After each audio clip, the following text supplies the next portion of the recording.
South Carolina's division and the ongoing gun control debate. Gun control is an undeniably hot-button issue in the United States. In 1999, a mass shooting at Colorado's Columbine High School catapulted the issue into the spotlight after 2 teenagers brutally murdered 12 others using a number of different firearms. Since that one incident 15 years ago, mass shootings have appeared to increase in number, but as Fox and De La Torre noted in their December 2013 publication that looks at mass shootings in America, the number has actually not increased. What has increased since Columbine, however, is the amount of attention these types of incidents have garnered. As you can see from Fox and De La Torre's chart, from 1976 to 2011, the number of mass shootings has been pretty much consistent, averaging at about 20 per year. Although it's apparent that the number of mass shootings has not really increased within the last 4 decades, the issue of gun control has certainly become more popular just within the last 10 years. A Google Trends search shows that the interest in the topic stays pretty much regular between 2004 and July 2012. But following the massacre at Sandy Hook Elementary School in Newtown, Connecticut that left 20 young children and 6 adults dead, the overall interest drastically spikes to an all-time high. The conflict surrounding the issue of gun control is mainly between those who fully believe in the right to bear arms and those who want tighter restrictions in order to help prevent more death at the hands of guns. In South Carolina, the change in the overall interest of gun control over time stays pretty consistent with the change in interest from a broader standpoint. Although South Carolina as a whole is a more conservative state, therefore holding laws that side with the gun owner over those who advocate for gun control, there is still a strong divide between the two sides throughout the state. A comprehensive look at the gun control debate, especially one that focuses on a southern state, couldn't come at a better time.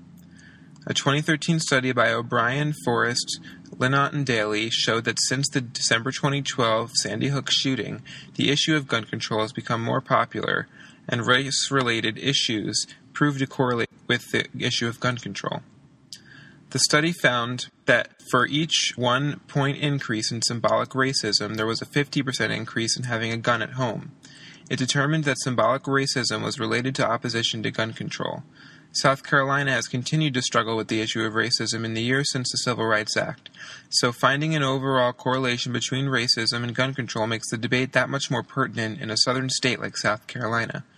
Taking a comprehensive look at this debate in South Carolina is extremely important, and with the interest in the issue of gun control at an all-time high, in addition to its correlation to race issues, now couldn't be a better time to bring this to light. Besides the fact that, as previously stated, gun violence has become much more reported on since the Sandy Hook massacre in 2012, a recent study by the Brady Campaign to Prevent Gun Violence shows that background checks have blocked more than 2.1 million people from purchasing guns since Bill Clinton passed the Brady Handgun Violence Prevention Act in 1994. The study found that from 1994 to 2010, convicted felons, domestic abusers, and fugitives made up around 70% of denied firearm purchase applications thanks to the Brady background checks. These findings show one side of the gun control debate, and with an increased interest in the subject in recent years, it makes the brand new study all that more pertinent. With more attention being given, the general public is clearly more interested in the debate surrounding the issue of gun control.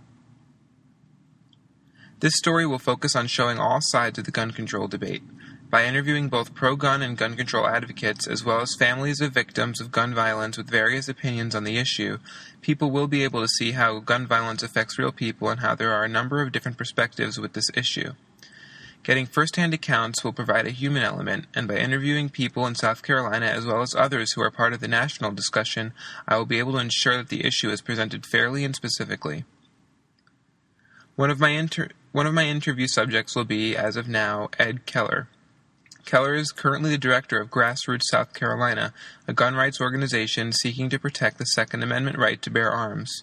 According to the Grassroots website, Keller is a lifelong NRA member and legal gun owner. As director of an organization here in South Carolina that fights for gun rights, Keller will offer important information regarding the debate as it currently is in this southern state. My second interview subject will be Richard Herrick, chairman for the Charleston County Democratic Party. Herrick has been the chair of the party since 2012, and he will provide the other side of the debate that advocates for tighter gun control laws. Herrick can offer what it's like to be a blue county in a red state and how the issue of gun control affects voting in South Carolina. In terms of this story being a mainstream story, a quick Google Trends search of the term gun control South Carolina shows that there isn't a recordable number of searches for this issue as it relates to South Carolina. Right around the time of the Sandy Hook shooting, you can see the number of searches spike drastically, but not long after that it drops back down. This isn't being talked about in the mainstream media, so my story will literally be one of a kind. After doing much research, I was unable to find any articles that offered a look at the gun control debate in South Carolina, which makes my story that much more unique. To determine my target audience, I decided to search for a popular news site and see what demographics they appealed to the most. I went to Quantcast and did a search for NBCnews.com. I discovered that the type of person most likely to go to the NBC News site was male, over the age of 65, went to college, and was Caucasian. This leads me to the conclusion that a white older male is most likely to read my story on gun control in South Carolina, so that would be my primary target audience. I hope to appeal to others outside of this box, especially younger people and minorities, because gun violence statistically occurs more with younger people, as noted by McGinty, Webster, and Barry in their May 2013 look at the effects of news media messages about mass shootings towards people with mental illness in support of gun control. Gun control is a very heated issue that has many different sides to it, and in a southern state, red state like South Carolina, the issue isn't very widely talked about. In a broader sense, a story that highlights the struggle between gun rights and gun control advocates will continue to bring to light the seriousness of the issue. As Faria points out in the January 2013 look at mass shootings, mental health, and the sensationalism of violence, there are many facets of this issue, and gun control is only one of them. There are concerns about the state of mental health in America, as well as whether or not popular culture helps promote violence through movies, television, and video games. While guns are only a part of the issue, bringing about continued debate on the subject through a comprehensive look at all sides and who it affects will help keep the issue relevant and not buried until another massacre happens.